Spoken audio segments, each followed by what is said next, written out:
Olá, tudo bem? Eu vim para desejar feliz ano novo para vocês e para falar de um livro que eu li recentemente que eu gostei demais e vou mostrar para vocês. O livro é o 1Q84 do Haruki Murakami. Ele é escrito em 3 tomos, tá? Então é livro para chuchu, é uma história gigantesca, mas é muito legal e achei bem adequado para falar dele assim na virada do ano, né? Antes eu queria comentar porque que eu gosto do Murakami, só algumas coisas, né? Tem muitos motivos, mas eu acho que principalmente por esses motivos. Bom, primeiro ele tem essa sutileza dos orientais que eu sempre gosto, né? Então ele, o Kawabata, o Soseki, eles têm um jeito de contar a história que me agrada muito pela naturalidade, pela delicadeza, né? Pela sensibilidade que tem uma cara de cultura oriental mesmo, principalmente ali dos japoneses, né? Uma preocupação com os detalhes, que é interessante, uma coisa muito bonita. E essa naturalidade toda, essa sutileza no Murakami acaba ficando mais interessante ainda porque ele sempre tem uma pegada muito insólita nas histórias em geral. E aí você fica meio pego de surpresa com aspectos muito diferentes da realidade própria nossa. E é inesperado, porque ele vai trazendo isso pra gente de um jeito tão natural, tão dentro daquilo que a gente tá preparado para ler, que fica bem diferente, assim, dá mesmo aquele estranhamento. Eu acho que o Murakami faz isso muito bem. Outra coisa que eu gosto muito nele é esse jeito de descortinando os personagens, né? Ele vai apresentando as camadas do personagem, assim. No início é quase uma silhueta, e depois no fim da história a gente tá parceiro ali do personagem, conhecendo ele intimamente. Então isso vai dando pra gente uma sensação de ir entrando na história aos poucos, que é muito gostosa, assim, muito legal, né? Bom, por que eu li esse calhamaço todo nesses dias, né? Eu li praticamente em uma semana e pouquinho. Porque eu tava numa hibernação pós-cirúrgica aí, e eu queria que fosse um livro que me envolvesse bastante. O Murakami sempre me envolve muito. Então eu escolhi esse livro para estar fechando, assim. Eu já li vários livros dele, já comentei com vocês alguns. E esse aqui era o maior e é considerado a obra-prima do Murakami, né? E eu achei que era bem legal ler agora e não sabia que ia calhar de ter tudo a ver com o ano novo, e eu já vou explicar para vocês o que é isso. Eu preparei um materialzinho aqui, aí eu vou lendo e falando, tá bom? Bom, a história começa em 1984, tá? Quando a protagonista, que é uma espécie de justiceira, assim, assassina de aluguel que é contratada para matar sobretudo homens que agridem mulheres e crianças, né? Ela entra numa espécie de portal, numa estrada, e acaba em outro mundo, que é uma réplica do nosso mundo, só que assim, com coisas sem lógica, e onde atua uma força muito estranha, e ela entra nesse embate com essas forças estranhas que vão nortear aí toda a trajetória dela, e também nessa jornada de busca por voltar ao mundo normal que ela está acostumada, né? Ela vai chamar esse mundo de 1Q84, porque eles estão no ano de 1984, mas é quase que um paralelo disso, né? E o outro personagem, porque também são duas histórias paralelas, e a gente tem também nesse novo mundo duas luas, né? Então tem essa ideia do paralelismo ali de duas trajetórias caminhando uma do lado da outra, sem se tocar, só no desfecho ali que a gente tem a possibilidade delas se encontrarem. A gente tem um outro personagem, que também é protagonista, que vai chamar esse outro mundo, esse outro lugar onde eles foram parar, de Cidade dos Gatos, né? É uma trama repleta de mistério, de insólito, de religiosidade e de muito, muito amor. E um amor, assim, pautado pelo platonismo, né? E que só vai se concretizar de uma forma surreal e que só tem a possibilidade de uma efetivação, de um encontro, de uma relação mesmo a dois ali, conforme a trajetória vai acontecendo, né? Não quero dar o spoiler, mas já é meio óbvio desde o início que isso deve acontecer no final, porque senão não faria muito sentido. Essa é outra pegada legal do Murakami. Você sabe o destino das coisas, você não sabe como é que ele vai chegar lá, né? Isso é bem legal. Essa trajetória toda vai se desenrolar aos olhos do leitor, que simplesmente não consegue largar o livro, né? Então eu tava com a minha mãe aqui me visitando e toda hora eu tava fugindo da minha mãe para poder continuar lendo a história, porque realmente ela é muito envolvente. Esse mundo insólito, que é o Q84, ele tem 2 luas, ele também vai ter o povo pequenino, que é essa força estranha que atua nesse mundo, é uma espécie de seres elementares que o Murakami vai criar a partir das ideias do genial Ramo de Ouro, né, que eu estudei bastante para fazer minha tese de doutorado, então achei legal essa referência. E tem muitos personagens curiosos, ora reais, ora fantasmáticos, e eles vão surgindo em meio a uma jornada de vida e morte, que envolve uma busca e inúmeros segredos, né? Alguns revelados, outros não, já que o Murakami vai pautar essa investigação toda numa máxima, que é, já que se você não compreende algo sem ser explicado, provavelmente não entenderá de qualquer jeito. Né? Então, a partir disso, ele vai soltando as pistas pra gente. Algumas coisas ele costura, algumas pontas ficam soltas, mas sem perder o sentido da história. Eu acho que é muito mais para deixar a atmosfera mesmo de incógnito, né, no ar. É um livro bastante descritivo, assim, em detalhes, né? Para quem não gosta desse tipo de leitura mais descritiva, lá século XIX, talvez não goste muito. Eu particularmente aprecio, então achei muito legal. Acho que essas descrições sempre vão construindo pra gente um imaginário que é essencial se você quer ter um bom aproveitamento da leitura, né? Então eu gosto muito.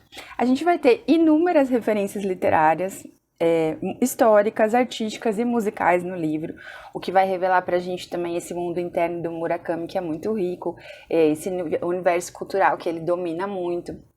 Um cara bastante erudito e que vai colocar isso tudo dentro da narrativa. A gente tem uma referência musical que norteia a história, que é a Sinfonia de Janacek. Eu não sei se é assim que se fala, não fui procurar a pronúncia, mas é Janacek.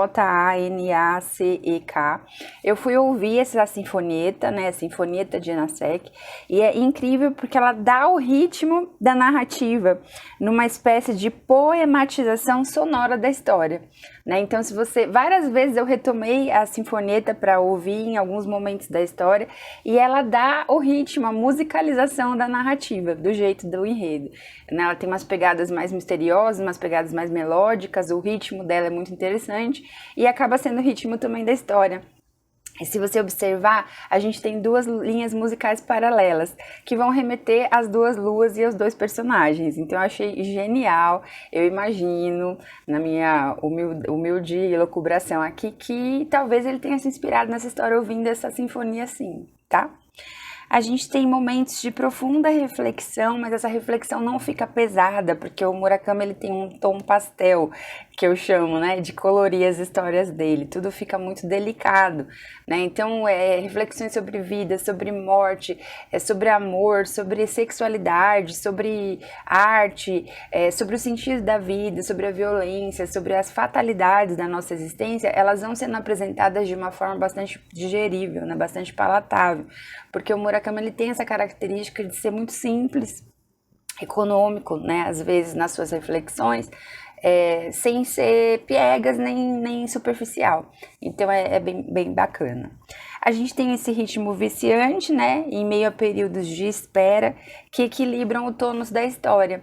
Então a gente tem alguns capítulos de literalmente espera, em que a gente acompanha os personagens aguardando o clímax, o desfecho. Isso vai te preparando para um grande momento final, assim, que é muito bonito, muito comovente, muito emocionante, e vai deixando a gente assim no banho-maria e vai acalmando também as nossas angústias, porque essa história do povo pequenino e essa força misteriosa e o mal, isso vai meio que às vezes pesando na gente, a gente vai ficando meio assustado mesmo, chega a ficar uma coisa meio persecutória, assim.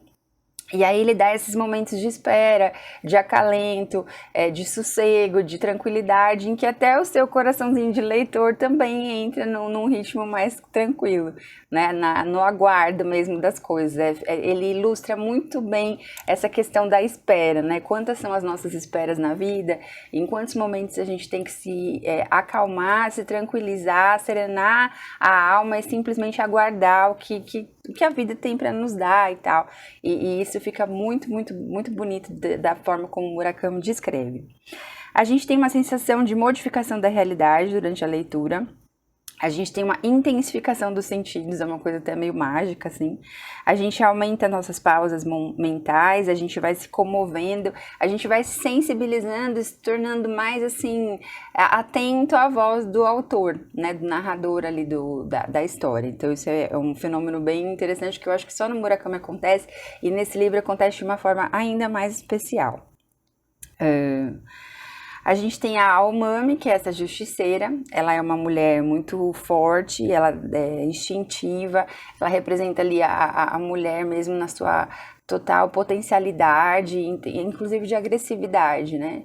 Ela é objetiva, ela é equilibrada, ela é o oposto do que algumas histórias às vezes trazem do universo feminino.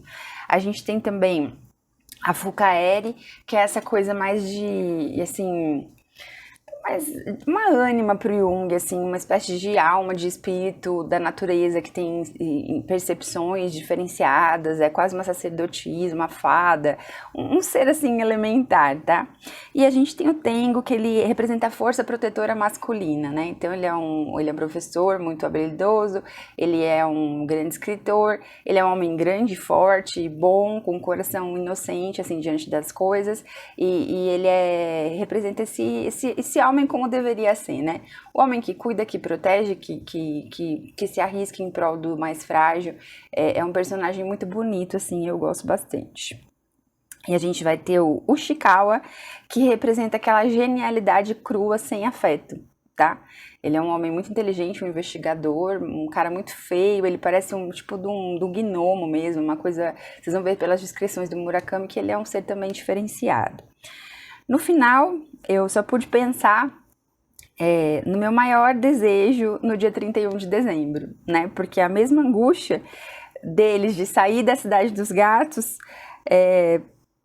que me foi esse 2021 por N acontecimentos inesperados da vida e por essa pandemia e pelas perdas que eu tive, e por questões de saúde e por uma sequência de fatos inesperados nunca ocorridos e uma espécie de vivência um pouco sem lógica e tentando entender qual era o meu lugar, qual era o meu papel. Essa angústia toda ficou presente no livro, no coração ali do Tengo e da Aomami. Então a angústia deles de encontrar uma saída do mundo da Cidade dos Gatos ou do Unki 84 também é a minha angústia agora nesse final de 2021, né? Aí, se pra você 2021 foi tão surreal quanto pra mim e quanto pros personagens do Q84, que na meia-noite você feche os seus olhos e acredite muito na saída da Cidade dos Gatos, né? Na volta para o nosso mundo real, para um 2022 mais sereno, mais tranquilo, com mais lógica, que a gente possa acompanhar os fatos, né? Não ser atropelado por eles. Que Deus realmente nos abençoe com um ano novo mais sólido, né? Mais palpável, mais esperado. Eu queria um ano novo assim de rotina tranquila, de poder saber o que vai acontecer nos meus dias, pelo menos dentro do possível, né?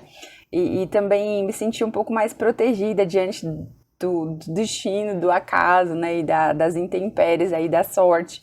Porque, graças a Deus, eu acredito num Deus soberano, né? E eu sei que tudo tá planejado, mas eu queria muito pedir para ele, e tô pedindo já, um 2022 de pausa, né? De espera, de uma coisa tranquila, de uma coisa, assim, agradavelmente rotineira e repetitiva, né? Eu sempre tenho um apreço pela rotina, porque eu acho que se Deus não gostasse de rotina, o sol não nasceria todos os dias, mais ou menos no mesmo horário, com as mesmas cores, né?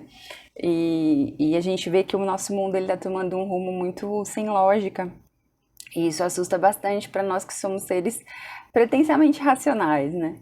Então que 2022 para nós seja realmente o mundo real e que essa virada de ano seja o encontro aí de um portal para a saída da Cidade dos Gatos.